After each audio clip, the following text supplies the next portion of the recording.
Bonjour, bienvenue en ce 14 juin. Alors ce matin, on va méditer sur l'évangile de Saint Matthieu, un évangile qui va nous parler de l'amour des ennemis.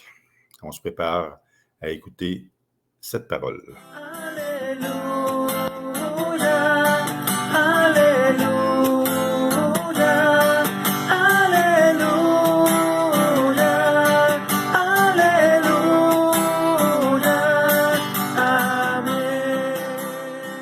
En ce temps-là, Jésus disait à ses disciples, « Vous avez appris qu'il a été dit, tu aimeras ton prochain et tu haïras ton ennemi. Eh bien, moi, je vous dis, aimez vos ennemis et priez pour ceux qui vous persécutent, afin d'être vraiment les fils de votre Père qui est aux cieux. Car il fait lever son soleil sur les méchants et sur les bons, il fait tomber la pluie sur les justes et sur les injustes. En effet, si vous aimez ceux qui vous aiment, quelle récompense méritez-vous? Les publicains eux-mêmes n'en faut-il pas autant? Et si vous ne saluez que vos frères, que faites-vous d'extraordinaire? Les païens eux-mêmes n'en font-ils pas autant? Vous donc, vous serez parfaits, comme votre Père céleste est parfait. Prenons le temps d'acclamer cette parole de Dieu.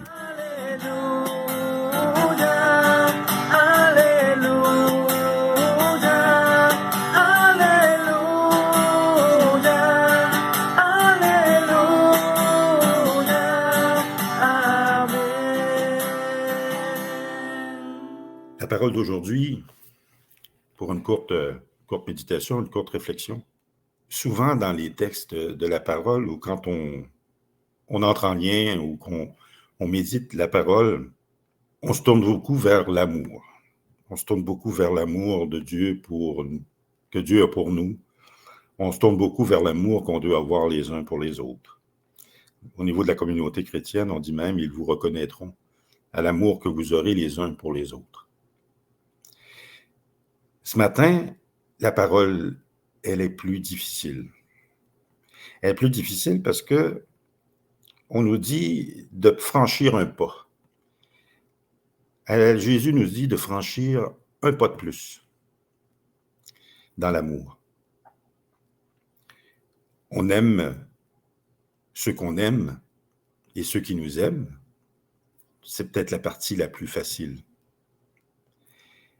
Mais de faire le passage d'aimer nos ennemis. Donc, quand on parle d'ennemis, il ne faut pas voir là, il faut le voir plus comme dans un terme général.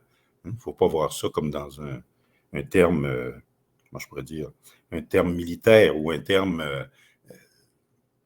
où l'ennemi, c'est quelqu'un qui veut un mal absolu. L'ennemi, c'est celui pour lequel on a moins d'amour ou on n'a pas d'amour.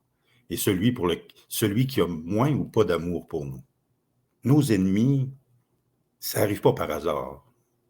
En tout cas, moi, je pense que le nombre de personnes qui ne nous aiment pas ou qui n'aiment pas notre façon de vivre ou qui n'aiment pas notre façon d'être, de façon spontanée ou sans même nous connaître, ils sont très peu. Moi, ils sont très, très peu. Des personnes qui vont avoir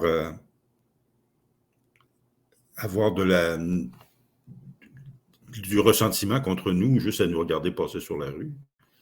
À mon point de vue, à moi, c'est assez rare. Notre ennemi, c'est vraiment quelqu'un avec qui, à quelque part, on a déjà eu un contact, inévitablement, pour qu'il devienne notre ami ou notre ennemi. Il faut réfléchir parfois, moi, je pense, à l'intérieur de cette parole-là, quand on cherche à savoir qui est notre ennemi, essayer de savoir à l'intérieur de nos relations, à l'intérieur de notre façon de vivre, peut-être à l'intérieur de nos contacts avec les autres, est-ce qu'il y a eu des moments, des paroles, et il y en a, pas s'il y en a eu, est-ce qu'il y a eu des moments, des paroles ou des gestes qui ont fait que moi-même, je me suis créé des ennemis autour de moi? Pas parce que c'est toujours notre faute. Il ne faut pas aller dans ce sens-là non plus. C'est pas toujours de notre faute. Mais à quelque part, il faut, il faut avoir conscience de cela. Il faut avoir conscience que dans certaines situations, on se crée nous-mêmes des ennemis.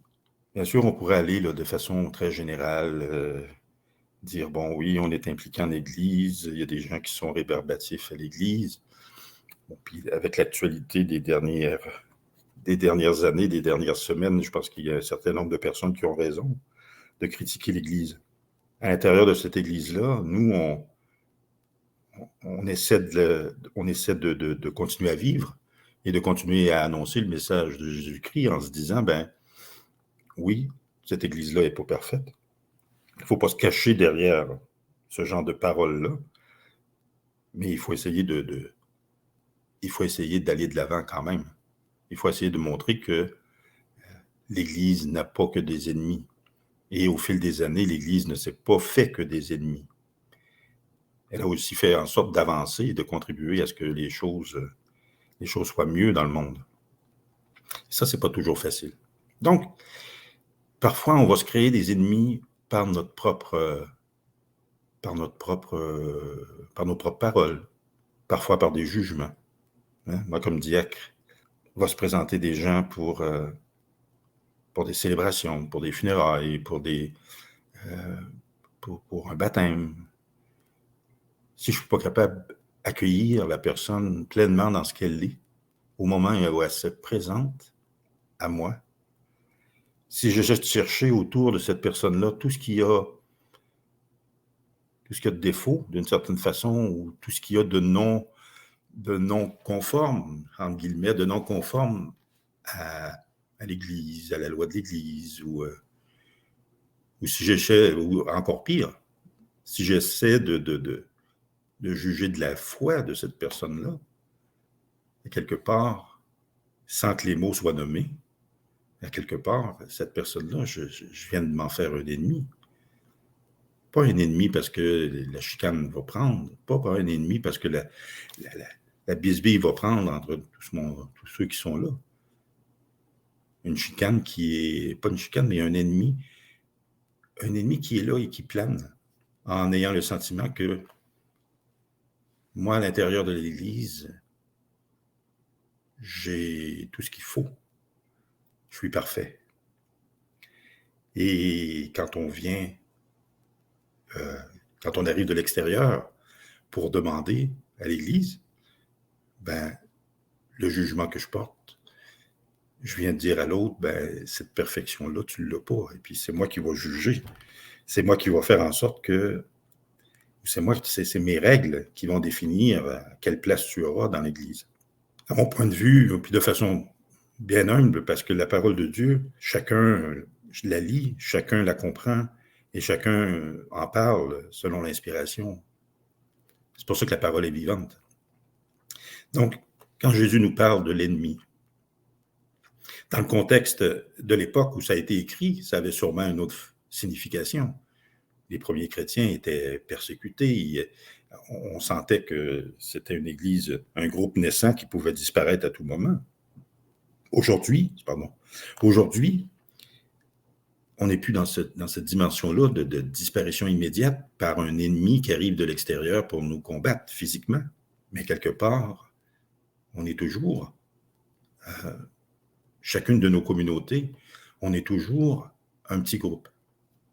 Un petit groupe qui essaie de vivre et de survivre. Si on ne réussit pas à aimer et à être bien avec tous ceux et celles qui nous entourent, toute la société qui nous entoure, les plus près comme les plus distants, ben, il ne faut pas penser qu'on disparaîtra pas comme comme des premières églises, certains groupes naissants disparaissent. Moi, je l'apprends comme ça, cette parole-là, aujourd'hui. Aimer l'ennemi, c'est de vouloir faire en sorte que tout le monde, quelque part, se sente accueilli à l'intérieur du groupe. se sentent accueillis, se sentent bien à l'intérieur d'un groupe où le but final, c'est vraiment la gloire de Dieu, de faire connaître Jésus-Christ et son Père. C'est à travers cette mission ultime-là qu'on peut y arriver. Et non en essayant de protéger ce qu'on a d'acquis.